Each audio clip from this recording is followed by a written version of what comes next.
Hey,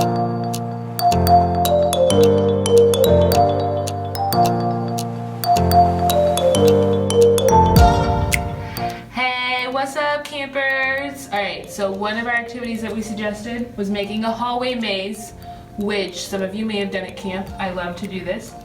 And so what you can do is you can get either crepe paper if you have some at home, or what I'm using is called P-cord, or maybe a parent might have some small clothesline or rope.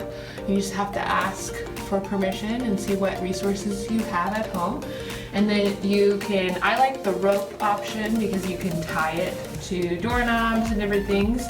And now I'm at the second step where I'm trying to make my maze challenging to go through the bottom, because right now I can't get through if I walk, but I could just crawl underneath. And so I'm trying to get a little creative, and I have some tape and I'm using the wall, and I'll just go back and forth and tape it. And so this is a very fun thing that you can do with your parents or a sibling or whoever you have at home.